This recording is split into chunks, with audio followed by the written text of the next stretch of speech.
ভাই আমি হচ্ছে যে ধরেন একটু ডিটেলসে যাওয়ার চেষ্টা করব, যেহেতু আমরা একটু লং টাইম নিয়ে কোর্সটা শেষ করব।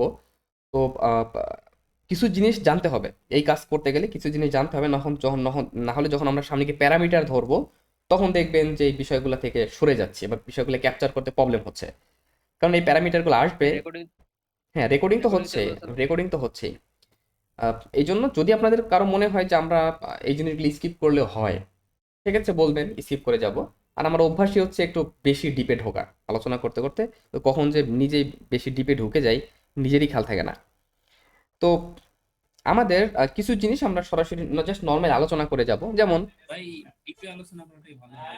অনেক আমরা যেমন হচ্ছে দু একজন আছে যারা কোর্স মানে এখনো কোর্সগুলো পাইনি, জি, তো তাদের জন্য একটু স্কিপ করাটা খুব ইয়া হয়ে যাবে, বুঝতে অসুবিধা হয়। জি হ্যাঁ বুঝতে পারছি। তো দেখেন, আহ, আমাদের প্রথমে যে বিষয়টা আসে সেটা হচ্ছে স্ট্রাকচারাল সিস্টেম। তো আমরা একটা কাজ করতে গেলে আপনাকে অবশ্যই আগে এটা জানতে হবে যে আমার এই যে স্ট্রাকচারটা নিয়ে কাজ করছে সেটা কোন সিস্টেমের স্ট্রাকচার। তো স্ট্রাকচারাল সিস্টেম যদি বলি, এক নম্বরে আমরা বলতে পারি যে আমাদের যে নর্মাল ইটের বাড়িগুলো হয়, ইটের বাড়ি যেটাকে বলি, এটাকে আমরা বলতে পারি কি বেয়ারিং ওয়াল সিস্টেম। বেয়ারিং ওয়াল সিস্টেম, বেয়ারিং ওয়াল সিস্টেম।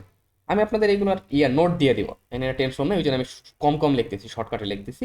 আমি আপনাদের রুয়েটের যে নোট, ক্লাস লেকচার, এই ক্লাস লেকচার দিয়ে দিব। তো এইটা হচ্ছে আপনার বেয়ারিং ওয়াল সিস্টেম। তো বুঝতেই পারতেছি যে ইটের বাড়ি, ইটের যে বাড়িগুলো হয় একতলা দুইতলা, কোথাও কোথাও তিনতলাও হয়, প্রপার ফাউন্ডেশনের অ্যারেঞ্জ করে তুলতে পারলে কোথাও তিনতলাও করা সম্ভব। তো ইটের বাড়ির ক্ষেত্রে আমাদের ওইটাকে বলা হয় বেয়ারিং ওয়াল সিস্টেম। এটা এটা শুধুমাত্র আপনার গ্র্যাভিটি লোড নিবে, কোনো প্রকার ভার্টিক্যাল লোড অথবা টর্শনাল ফোর্স টোর্স এগুলো নিবে না, এগুলো কিছুই নেবে না, শুধুমাত্র ভার্টিক্যাল প্রেশারটা ও ক্যারি করবে এইটাই। এরপরে আরেকটা আসে building frame system. Building frame system, building frame system. তো বিল্ডিং ফ্রেম সিস্টেম বলতে আমরা যেটা বলতে যে সব টাইপের স্ট্রাকচারকে আমরা কভার করতে পারি।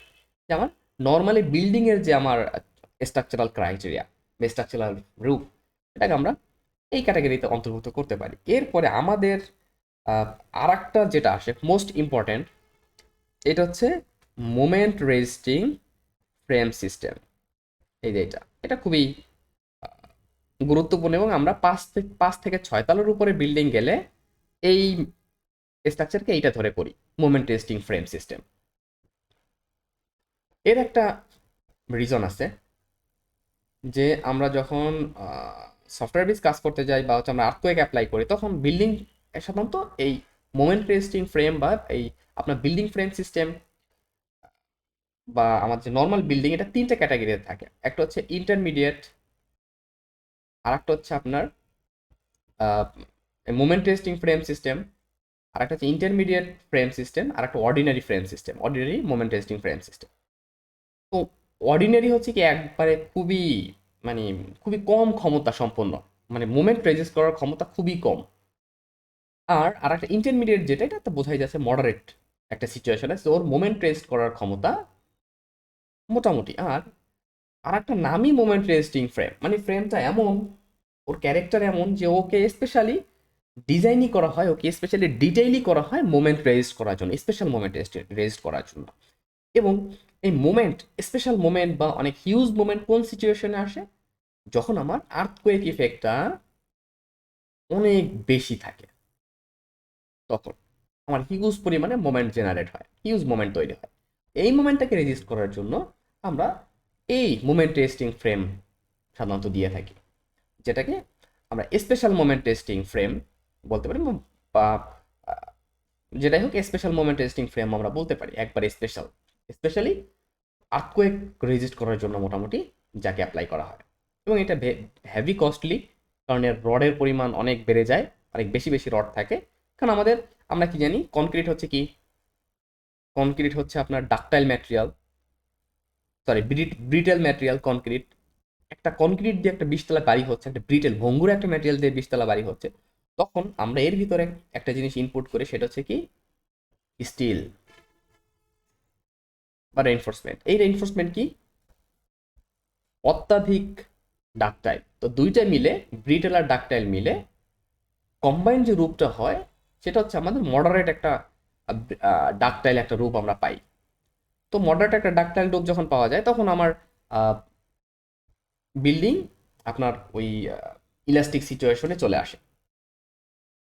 তো এ হচ্ছে আমার মোমেন্ট টেস্টিং ফ্রেমের সিস্টেম। তারপরে আপনার আরও কিছু সিস্টেম আছে, ডুয়েল সিস্টেম। ডুয়েল সিস্টেম বলতে কি বোঝায়, যে ডুয়েল সিস্টেম বলতে আমরা যেটা বুঝি সেটা হচ্ছে আমাদের যে বিল্ডিংটা আছে এই বিল্ডিংটা নর্মালি আপনার শেয়ারলও থাকবে, আবার নর্মাল ফ্রেমও থাকবে, নর্মাল ফ্রেম সিস্টেমও থাকবে, মানে বিম কলাম ম্যানেজমেন্টও থাকবে, তার সাথে আবার শেয়ারল সিস্টেমও থাকবে। এটাকে আমরা ডুয়েল সিস্টেম বলতে পারি। এই তো, এরপর আরও কিছু স্ট্রাকচার আছে, স্পেশাল স্ট্রাকচারাল সিস্টেম, যেন খুব বড় বড় স্ট্রাকচার যে সিস্টেম মেনটেন করে হয় সেগুলোকে সাধারণত আপনার যেটা বলা হয় যে স্ট্রাকচারাল, আপনার ওই যে স্পেশাল সিস্টেমের ভিতরে মোটামুটি ফেলা যায়। তো এ হচ্ছে আমাদের এই কয়টা মোটামুটি স্ট্রাকচারাল সিস্টেম। তারপরে এর ভিতরে অনেকগুলো ভাগ আছে, এর ভিতরে অনেকগুলো ভাগ আছে। আমি আপনাদের ইয়া দিয়ে দিব, যেটা বলি এটা আমাদের বিএনপিসিতেও আছে আর এই নোটটাতেও আছে।